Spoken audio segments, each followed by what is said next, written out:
মহেশখালীর মাটি জামাত ইসলামী বা ইসলামী ছাত্র শিবিরের ঘাঁটি। এটা প্রবাদে ছিল, কাজে নেই।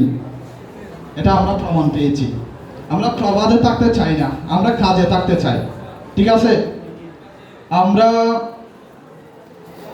জুলাই অভ্যুত্থানের পরবর্তী এমন একটা বাংলাদেশ আমরা পেয়েছি যে বাংলাদেশ আগে কখনো আমরা কল্পনাও করিনি। আল্লাহ তাআলা আমাদেরকে সেই নিয়ামত দান করেছেন। মহান আল্লাহ পাক রব্বুল আলামিনের দরবারে শুকরিয়া আদায় করা উচিত আমাদের।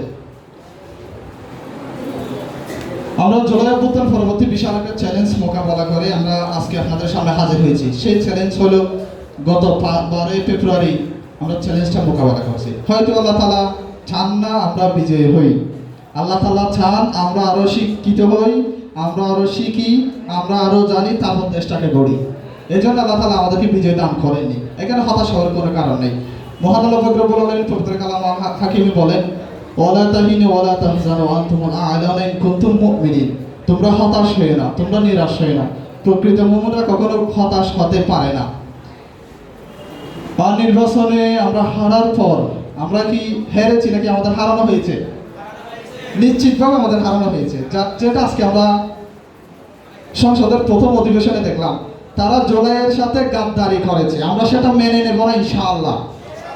যারা জুলাইয়ের সাথে গাদ্দারি করে তাদেরকে আমরা বাংলাদেশে বেশি দিন টিকতে দিব না। ছাত্র জনতার রক্তের বিনিময়ে যারা বাংলাদেশে আজকে ক্ষমতার মোহে পড়ে ছাত্র জনতার সেই রক্তের বিনিময়কে ভুলে গিয়েছে, আমরা তাদেরকে আগামী বাংলাদেশে টিকতে দিব না ইনশাআল্লাহ। আমরা সুন্দর একটা বাংলাদেশ বিনির্মাণের জন্য আমরা ছাত্র জনতা জীবন দিয়ে দিচ্ছি, জীবন বিলিয়ে দিচ্ছি, রক্ত বিলিয়ে দিচ্ছি। আমাদেরকে নির্বাচনে ইঞ্জিনিয়ারিং করে হারানো হয়েছে। কৌশলগত কারণে আমরা দুর্বল হয়ে পড়েছি। আল্লাহ তাআলা আমাদেরকে হতাশ না করে মুষ্টিবদ্ধ হয়ে শক্তি সঞ্চার করে আগামীতে এগিয়ে নিয়ে যাওয়ার জন্য আল্লাহ তাআলা আমাদেরকে শক্তি দান করুক। সকলে বলে আমিন। প্রিয় ভাইয়েরা, আজকে জাতীয় সংসদ অধিবেশন আমরা যা দেখলাম, তারা জাতির সাথে তামাশা শুরু করে দিয়েছে। আমরা ছাত্র জনতা বেঁচে থাকতে, বিশেষ করে আমার প্রাণে যদি, আমার শরীরে যদি এক বিন্দু পরিমাণ রক্ত চলাচল করে, আমরা কখনো এদেরকে আমরা শান্তিতে ঘুমাইতে দিব না। নাসিরউদ্দিন পাটোয়ারি হইতে হবে সবাইকে, সবাইকে নাসিরউদ্দিন পাটোয়ারি হইতে হবে, সবাইকে সাদিক কাইয়ুম হইতে হবে, সবাইকে নুরুল ইসলাম সাদ্দাম হইতে হবে।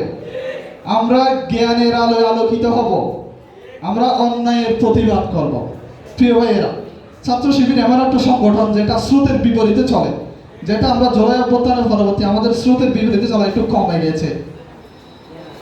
মহেশখালীতে দুঃখের বিষয়, যেরকম আমরা আশা করেছিলাম সেটা হয়নি আমাদের কাজের ফলাফলের কারণে। ছাত্র শিবির যেরকম ভূমিকা রাখা দরকার ছিল নির্বাচনে, সেরকম ভূমিকা রাখতে কেন পারেনি? আমাদের জনশক্তির সংকট ছিল, জনশক্তির সংকট নয়।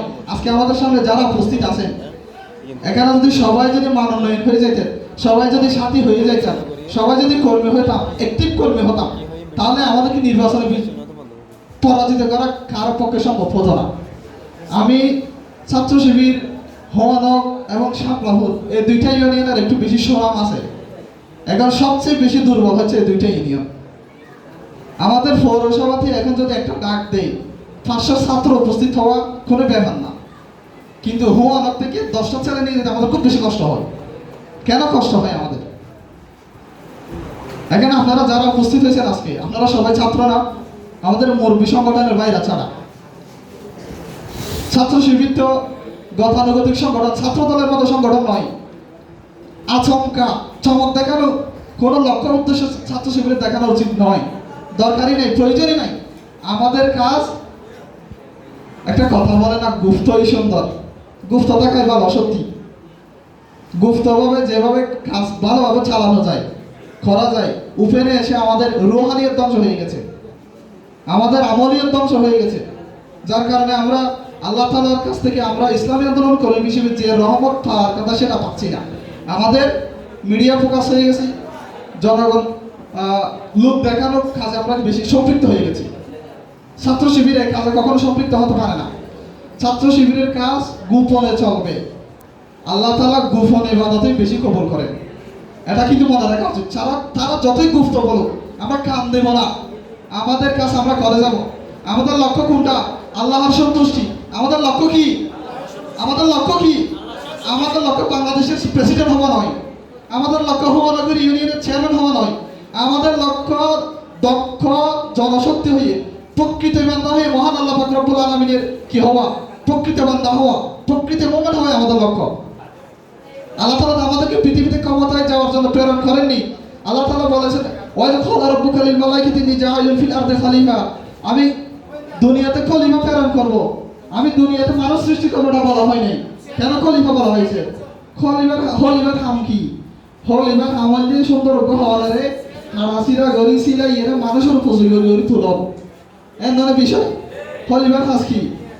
সুন্দর হওয়ারে হারাসিরা গরি সেলাই মানুষের উপযুক্তি গরি তুলব, এর নলে তারা হওয়ারে পরি নিতে মাজিয়া এটা জিয়া সাদরিয়া কি এত বেড়াইয়ের আর থাকতে পারি আমরা ফাইজামা তৈরি তো ফাইজামা তৈরি না করলে আর কি পরিতাম। এটাই তো খলিফার কাজ। এই জন্য খলিফার কাজ হইলেও সুন্দর একটা সমাজ যেটা আল্লাহ তাআলা তৈরি করে দিয়েছেন, এটা সুন্দর। তবে আমরা পৃথিবীতে আসার পর বিশৃঙ্খলিত হয়ে গেছি। সেই সুন্দর